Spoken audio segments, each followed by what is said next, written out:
નમસ્તે મિત્રો, મારું નામ રાજુ છે અને હું ગુજરાતની અંદર રહું છું. અમારા પરિવારમાં અમે 4 લોકો રહીએ છીએ, મમ્મી, પપ્પા અને મારો નાનો ભાઈ. પરંતુ થોડા સમય પહેલાં મારા માસી અને તેમની નાની છોકરી અમારી સાથે રહેવા માટે આવી ગયા. ઘરમાં ઝઘડા થતા હોવાને કારણે તે અમારી સાથે રહેવા માટે આવ્યા હતા. તે અમારા ઘરનું દરેક કામ કરતી હતી. આ થોડા સમય પહેલાંની વાત છે. મારા મમ્મી, પપ્પા અને ભાઈ અમારા ગામડે અને 6-7 દિવસ રોકાવા માટે આવ્યા હતા. પરંતુ હું ગયો ન હતો કારણ કે મારે ધોરણ 12ની પરીક્ષા આપવાની હતી અને મારી પરીક્ષાની તૈયારી ચાલી રહી હતી.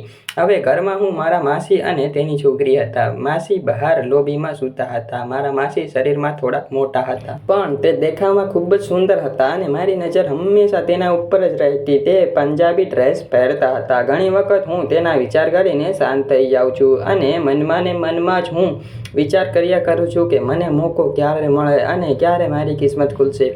તેની વાટ જોઉં છું. માસીએ રાત્રે જમવાનું બનાવ્યું અને અમે બધાએ સાથે બેસીને ખાધું. ત્યારે માસી કહેવા લાગ્યા કે રાજુ, તારા રૂમમાં DVD પ્લેયર છે તો કોઈ જૂનું પિક્ચર લગાડ. ઘણા સમયથી મેં પિક્ચર જોયું નથી, આજે મારે જોવું છે. મેં અજય દેવગનનું દિલવાલે પિક્ચર લગાડ્યું અને હું મારી પથારીમાં સૂતા જોવા લાગ્યો અને માસી નીચે જમીન પર બેસીને મૂવી જોવા લાગ્યા.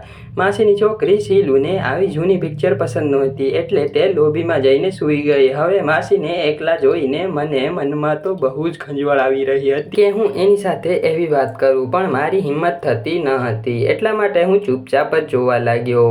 મૂવી જોવા માટે જોતા રાતના 12 વાગી ગયા. મને ખબર ન હતી કે તેના મનમાં શું ચાલી રહ્યું છે. પિક્ચર જેવું પૂરું થયું એટલે મેં ટીવી બંધ કરી દીધું. તો માસી બોલ્યા, ટીવી શું કામ બંધ કર્યું છે? હજી તો હું જોઉં છું. જો તારે ના જોવું હોય તો તું સૂઈ જા. મેં કહ્યું કે માસી, ઘણી બધી રાત થઈ ગઈ છે, તમે પણ સૂઈ જાઓ. તો તે બોલ્યા, હું મારી રીતે સૂઈ જઈશ. તો મેં તેમને કહ્યું, સારું, તમે જ્યારે પણ જાઓ ત્યારે દરવાજો અને લાઇટ બધું જ બંધ કરતા જજો અને સવારે મને વહેલા ઉઠાડી દેજો. તો માસીએ કહ્યું, તું સૂઈ જા. ફરીથી બેઠો થઈને ટીવી જોવા લાગ્યો. માસીની અચાનક મારી ઉપર નજર પડી તો તે કહેવા લાગી, અરે, તું તો સૂઈ ગયો હતો ને પાછો જોવા લાગ્યો? મેં માસીને કહ્યું, મેં ઘણી વખત કોશિશ કરી પણ મને નીંદર નથી આવતી. ખબર નહીં આ નીંદર ક્યાં જતી રહે છે. બંને ફરીથી ટીવી જોવા લાગ્યા. આ પણ મૂવી પૂરું. જા, મને નીંદર નથી આવતી એટલે હું થોડીક વાર મારે ટીવી જોવી છે. થોડીક વાર પછી ટીવીની અવાજ આવતો બંધ થઈ ગયો. મેં આંખ ખોલીને જોયું તો માસી ટીવી જોઈ રહી હતી અને માસી એક સુંદર મજાનું વિદેશી ફિલ્મ જોઈ રહી હતી. એટલે હું સમજી ગયો કે માસીના મનમાં પણ જ કંઈક ચાલી તો રહ્યું છે. હું પણ થઈ ગયું કે મેં માસીને કહ્યું, ચાલો હવે તો સૂઈ જઈએ, હવે તો રાતના 2 વાગી ગયા છે. તો ફરીથી માસી બોલી કે મને નીંદર નથી આવતી. પછી અમે વાતો કરવા લાગ્યા. મેં મોકો જોઈને માસીને પૂછ્યું કે માસી, તમને માસા વગર એકલું નથી લાગતું? તો માસી થોડુંક હસીને બોલી, હા લાગે તો છે, પણ શું કરું? મેં ફરીથી પૂછ્યું, તો આપ કેવી રીતે હંકારી લો છો?